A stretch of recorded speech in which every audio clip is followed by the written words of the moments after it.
you know what time it is. It is time for season predictions. How far will the Eagles go? Will this belt stay with me one more year? Will we see Joe Boo's head get cut off? We're going to find it all right now as the Eagles get ready to double moonwalk that ass. Well, hello friends. Mark Holmes. I'm a grown-ass man. See, I'm a grown-ass man. Grown-ass man. Hey everybody, King Dingbat here. I'm in my garage with a cigar. It's only a candy cigar because my wife won't let me smoke one after I put that big fat head up in our bedroom. Let's get rid of Dak. At this point, I'd be happy for Dak to be playing for somebody else. And my team stinks. I agree. Stinks. They laugh about us. We're a disgrace. We suck. I am now Philly 500's bitch. Dallas still stinks.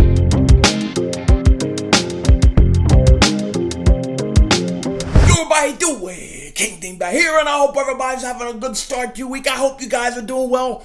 We are 5 days away from Eagles No Names. 5 days away. Can you believe it? And I'm so excited. And I'm not just excited because it's week 1 of the NFL season. I'm not just excited because we're trying to defend the NFC East, be the first team since the Eagles to repeat as NFC East champs since 2004. But I want to keep this belt. I do not want to give this belt back to Michael Anthony. Where's the fitness, buddy? I don't want to give him his belt back. And as long as Dallas don't beat us, this belt stays here. I believe this belt will stay here. Not only will this belt stay here, but when we sweep Dallas, that little voodoo doll, that satanic voodoo doll Mark Holmes runs around with, sacrificing chickens, well, they got to chop the head off and send it to me. And that's what I'm waiting for. That's what I'm looking for.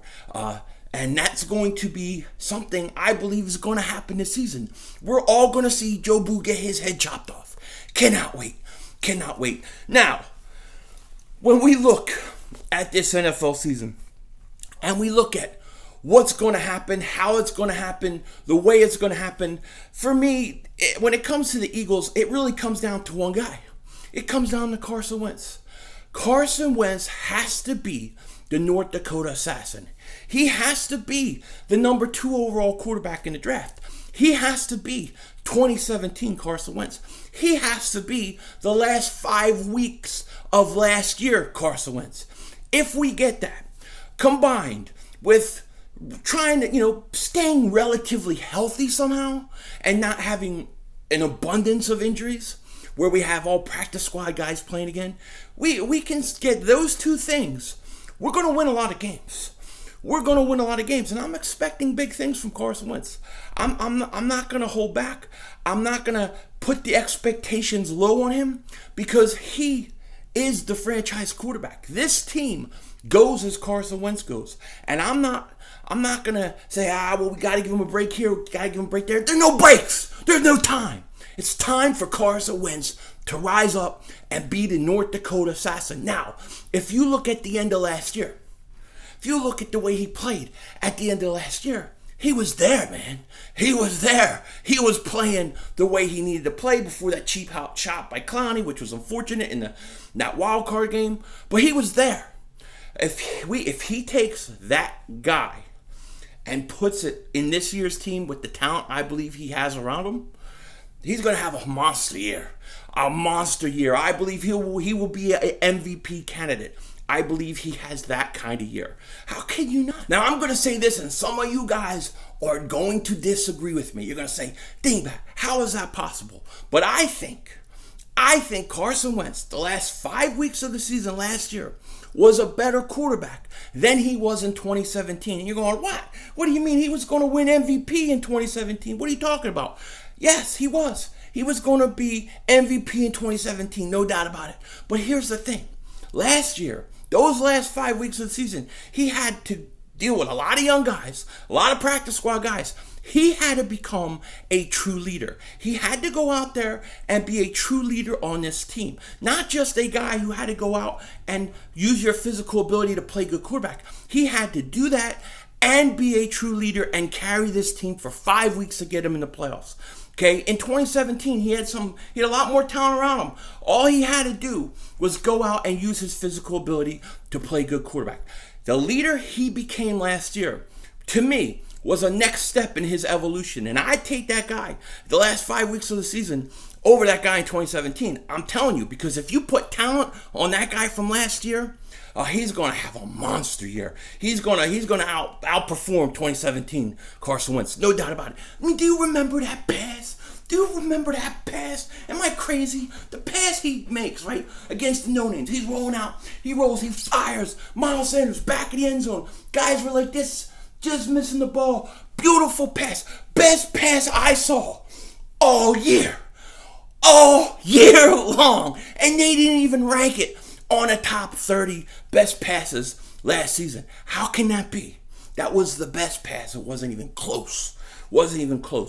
So, I expect Carson Wentz to be that complete quarterback he was towards the end of last year. I expect him to have more talent around him. I expect those guys to stay relatively healthy this year, hopefully.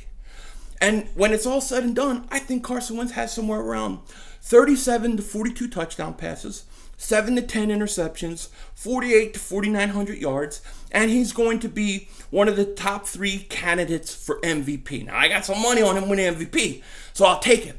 But that's what I expect from Carson Wentz. Now, as far as the Eagles and the season prediction goes, we better put the belt on because the belt is at stake, of course. First thing the Eagles have to do is win their division. I have the Eagles winning their division. I think they're going to win it by at least 2 to 3 games. I have the Eagles going 11-5 with the possibility of 12-4. They'll lose a couple games they shouldn't lose. They'll win a game or two they shouldn't have won. And it'll end up somewhere around 11-5, 12-4. They'll get a home playoff game against the Chicago Bears. First game will be versus the Bears. Bears will come in. Nick Foles will be starting. It'll be Foles versus Wentz. The Eagles will double moonwalk that ass. Carson will put the Folesian society to rest, put him to bed, end that cult, and then we'll move on to the next round of playoffs. I think the Eagles get to the NFC Championship game, then anything is possible from there.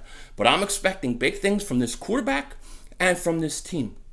I think the Eagles are very dangerous, very overlooked, and it's going to be a beautiful, beautiful thing. So I got the Eagles at least in the NFC Championship game. At that point, anything else can happen.